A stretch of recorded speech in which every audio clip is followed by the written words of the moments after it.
நண்பர்களுக்கு வணக்கம். எல்லாரும் எப்படி இருக்கீங்க? அடினியம் டெசர்ட் ரோஸ் இல்லாத வீடுகளே இல்லை, வளர்க்காத மனிதர்களே இல்லை அப்படின்னு சொல்லலாம். ஒரு ரோஜா செடி வளர்க்குறதுல கூட நமக்கு தோல்விகள் ஏற்படலாம். ஆனால் இந்த அடினியம் வளர்க்கும்போது நமக்கு பெருசாக தோல்விகள்னு ஒன்றும் இருக்காதுங்க. ரோஜா செடியோட லைஃப் ஒரு 3 வருஷம் இல்லை 4 வருஷம் இருக்குதுன்னு வச்சுக்கோங்க. ஆனால் இந்த அடினியமோட லைஃப்னு பார்த்திங்கன்னா, என்னோட தோழர் ஒருத்தர் இருக்காங்க. அவங்க கிட்டத்தட்ட 30 வருஷமாக ஒரு அடினியம் செடியை வச்சு வளர்த்துக்கிட்டு இருக்காங்க. ஸோ இந்த மாதிரி நல்லா நம்ம லைஃபுக்கும் இந்த அடினியத்தை வச்சு வளர்க்க முடியுங்க. அடினியம்லேயும் சிங்கிள் பெட்டல், டபுள், 4, 5ன்னு அப்படியே விதவிதமாக கலராக காம்பினேஷன்ஸ்லாம் கூட இப்போல்லாம் நிறையா கிடைக்குதுங்க. இந்த அடினியம் பார்த்திங்கன்னா ஜான்வரியில் ஆரம்பிச்சிச்சு அப்படின்னா கிட்டத்தட்ட செப்டம்பர் வரைக்கும் கூட தொடர்ந்து பூக்கள் பூத்துக்கிட்டே இருக்கும்.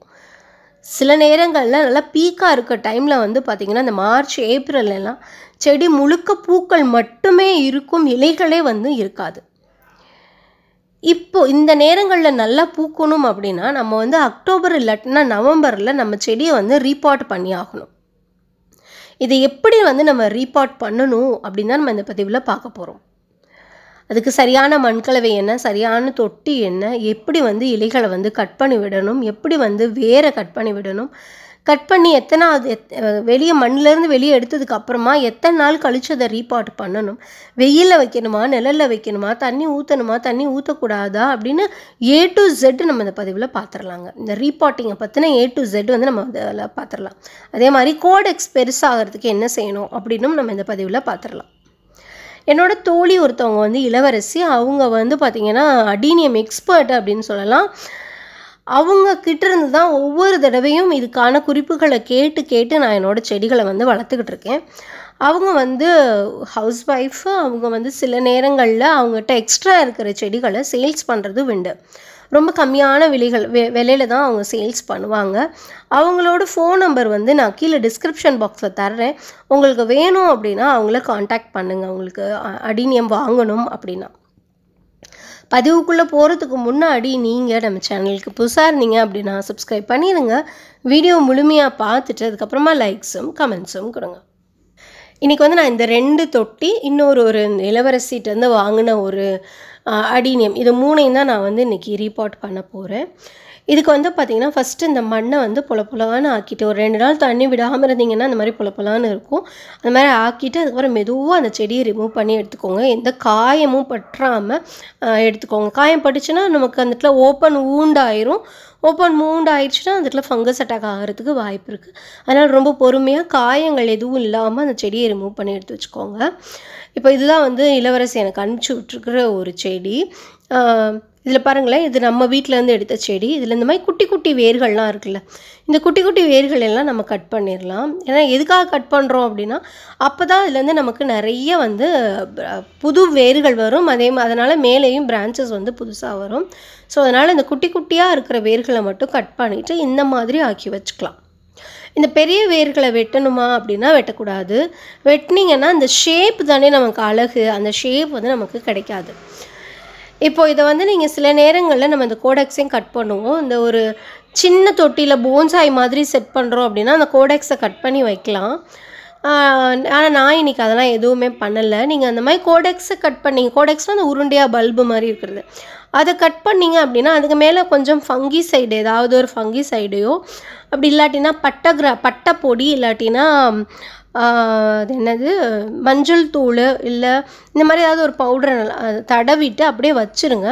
அது அப்படியே காஞ்சு ஸ்கார் மாதிரி ஆயிரும், தழும்பு மாதிரி ஆயிடும், ஓரமெல்லாம் சுருங்கி தழும்பு மாதிரி ஆயிரும். அதை 1 வாரம் வச்சுருந்து அதுக்கப்புறமா நீங்கள் நட்டு வைங்க அதை.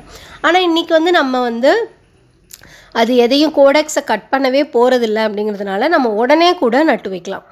இன்னொரு விஷயம் நல்லா தெரிஞ்சுக்கணும். இப்போ உங்களுக்கு நீங்கள் கோடெக்ஸை கட் பண்ண வேண்டாம், ஆனால் உங்கள் கோடெக்ஸ் ரொம்ப சின்னதாக குட்டியாக சுருங்கி போய் சின்னதாக இருக்குது அப்படின்னு வச்சுக்கோங்க. உங்களுக்கு அது நல்லா பெருசாக பல்பு மாதிரி நல்லா பெருசாக வளரணும் அப்படின்னு ஆசை இருந்ததுன்னா இந்த மாதிரி ரிமூவ் பண்ண அந்த செடியை மண்ணிலேருந்து எடுத்த அந்த செடியை அப்படியே ஒரு செமி ஷேடில், ஒரு நிழலும் இல்லாமல் வெயிலும் ரொம்ப இல்லாத மாதிரியான ஒரு இடத்துல ஒரு காட்டன் கிளாத்தை விரிச்சு விட்டு அப்படியே காய வச்சுருங்க. காய வைக்கிறதுனா என்ன, ஒரு வாரம் அப்படியே உணர விடுறது, அப்படியே உணர விட்டுருங்க.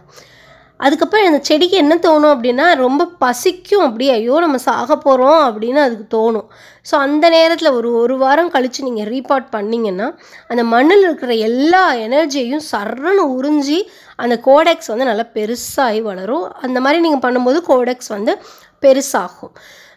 இன்றைக்கி வந்து நான் அந்த மாதிரி தான் ஒரு 3 நாள் நான் செடியை வந்து அப்படியே வெளியே வச்சுட்டேன். அதுக்கப்புறம் தான் நான் வந்து இதை ரீபாட்டிங் பண்ணுறேன். ஏன்னா எனக்கும் கோடெக்ஸ் பெருசாக வரணும் அப்படின்ற ஆசை இருக்குது. ஒவ்வொரு தடவையும் நான் ரீபாட் பண்ணும்போது இந்த அக்டோபர் நவம்பரில் அதே மாதிரி தான் பண்ணிகிட்ருக்கேன். ஸோ வாங்க இப்போ நம்ம மண்கலவை எப்படி பண்ணுறதுன்னு பார்க்கலாம். மண்கலவை பற்றி தெரிஞ்சுக்கிறதுக்கு முன்னாடி முந்தாநேத்திக்கான கிவ்அவே வின்னர், அந்த தேங்காய் துருவி அந்த கிவ்அவே வின்னர் யார் அப்படின்னா கீதா நாராயண சுவாமி. நம்ம வந்து எல்லாரோட பேரையும் எழுதிட்டு குலுக்கல் முறையில் நம்ம தேர்ந்தெடுத்தப்போ வந்தவங்க தான் அந்த கீதா நாராயண சுவாமி. நீங்கள் உங்களோட அட்ரஸை muhil.ini@gmail.comக்கு அனுப்பிச்சி வச்சுருங்க. இன்னிக்கான கிவ்அவே என்னன்னு நீங்கள் பதிவை தொடர்ந்து பார்க்கும்போது உங்களுக்கு தெரியும். அடினியமுக்கான மண்கலவை வந்து பார்த்திங்கன்னா 3 வந்து ரொம்ப முக்கியமான ஒரு விஷயம். எது? நம்ம கார்டன் சாயில், அதாவது தோட்ட மண் ஒரு கப்புன்னு வச்சுக்கோங்க. அதே அளவுக்கு மணல், வீடு கட்டுறப்ப யூஸ் பண்ணுவோம் இல்லையா, அந்த மணல். இன்னும் ஒரு கப்பு வந்து பார்த்திங்கன்னா வேர்மி கம்போஸ்ட் இல்லை அப்படின்னா ஆட்டு உரத்தையும் தொழு உரத்தையும் மிக்ஸ் பண்ணிவிட்டு சம அளவு எடுத்து மிக்ஸ் பண்ணி அதை காய வச்சுட்டு அதை பவுடர் பண்ணி அதை வந்து நம்ம சேர்த்துக்கலாம். வேர்மி கம்போஸ்ட் இல்லாத பட்சத்தில், அதர்வைஸ் வேர்மி கம்போஸ்ட். இப்போது இந்த 3 கலவை, இந்த 3 தான் ஐடியல் அப்படின்னு வச்சுக்கலாம். இதில் வந்து பார்த்திங்கன்னா நம்ம எக்ஸ்ட்ரா போடுறதெல்லாம் நிறைய விஷயங்கள் இருக்குது. ஆனால் இதுதான் வந்து அடிப்படை. இதில் வந்து மணல் அப்படிங்கிற ஒரு விஷயம் வந்து இப்போலாம் எனக்கு கிடைக்கவே மாட்டேங்குது. எல்லாருமே அந்த என்சாண்டு அதை தான் வச்சு பயன்படுத்திகிட்டு இருக்காங்க. மணல் இல்லை அப்படிங்கிறப்போ என்ன பண்ணலான்னா நம்ம கொக்கோ பீட் எடுத்துக்கலாம். ஆனால் இந்த மணல் அளவுக்கு நம்ம 3ல் 1 பங்கு சேர்க்காம அதோட கொஞ்சம் கம்மியாக சேர்த்துக்கலாம். ஸோ அது கம்மியாக சேர்க்கறதுனால நம்ம தோட்ட மண்ணோட அளவையும் வேர்மி கம்போஸ்டோட அளவையும் கொஞ்சமாக கூட்டிக்கலாம். இப்போ நான் எப்படி எடுத்திருக்கேன்னு பார்த்தீங்கன்னா 1.5 கப்பு வந்து நம்ம தோட்ட மண், 1.5 கப்பு வந்து தொழு உரம், அதாவது வேர்மி கம்போஸ்ட் எடுத்திருக்கேன். அதில் வந்து 1 கப்பு வந்து கொக்கோ பீட் எடுத்திருக்கேன். ஸோ கொக்கோ பீட்டோட குவான்டிட்டி கொஞ்சமாக குறைச்சி எடுத்துக்கணும். நம்ம 1 பங்கு முழுசாக சம அளவு மண்ணோடு எடுக்காமல் கொஞ்சம் குறைச்சி வந்து நம்ம தொழு உரத்தை எடுத்துக்கலாம். இது எல்லாத்தையுமே ஒரு நாள் இந்த தோட்ட மண் இருக்கு இல்லையா, அது நல்லா 2-3 நாள் கூட நல்ல வெயிலில் காய வைங்க. இந்த வேர்மி கம்போஸ்ட்டை நிழலில் வச்சு ஒரு நாள் காய வைங்க. மண்ணை வந்து நல்லா வெயிலில் வச்சு காய வைங்க. வேர்மி கம்போஸ்ட்டை ஒரு நிழலில் வச்சு ஒரு நாள் வந்து காய விடுங்க. அதே மாதிரி தான் கொக்கோ பீட்டும் நல்லா காஞ்ச கொக்கோ பீட்டை நல்லா மண்ணில் நல்லா தண்ணியில் நல்லா கழுவிட்டு நல்லா வெயிலில் போட்டு அதை காய வச்சுட்டு அதுக்கப்புறமா நம்ம வந்து அந்த கொக்கோ பீட்டையும் எடுத்துக்கலாம். இப்போ இதில் நான் என்னென்ன சேர்த்துருக்கேன் அப்படின்னு பார்த்தீங்கன்னா 1 கிலோ அளவுக்கு போன் மீல் சேர்த்துருக்கேன், 1 கிலோ அளவுக்கு வேப்பம் புண்ணாக்கு சேர்த்துருக்கேன். அதுக்கப்புறம் பார்த்திங்கன்னா 1 கிலோ அளவுக்கு கடுகு புண்ணாக்கு சேர்த்துருக்கேன். கடுகு புண்ணாக்கு உங்களுக்கு இல்லை அப்படின்னா பரவாயில்ல, அதனால் ஒன்றும் இல்லை, அது ஆப்ஷனல் தான். நான் கடுகு புண்ணாக்கு 1 கிலோ சேர்த்துருக்கேன். அதோட கூட ஒரு 3 டேபிள் ஸ்பூன் அளவுக்கு ட்ரைகோடர்மா வெரிடி எடுத்திருக்கேன். இப்போ நான் செய்கிறது வந்து பார்த்திங்கன்னா கிட்டத்தட்ட ஒரு 5 செடி ரீபாட் பண்ணுற அளவுக்கு நான் செஞ்சுருக்கேன். இதோடய கூட உங்ககிட்ட ராக் பாஸ்பேட் இருந்தது அப்படின்னா அதை கொஞ்சமாக நீங்கள் சேர்த்துக்கலாம். நான் சும்மா 2 ஸ்பூன் தான் சேர்த்துருக்கேன். போன் மீல் நம்ம 1 கிலோ போட்டிருக்கிறதுனால இது சும்மா ஒரு 100 கிராம் அளவு நம்ம போட்டால் போதும்.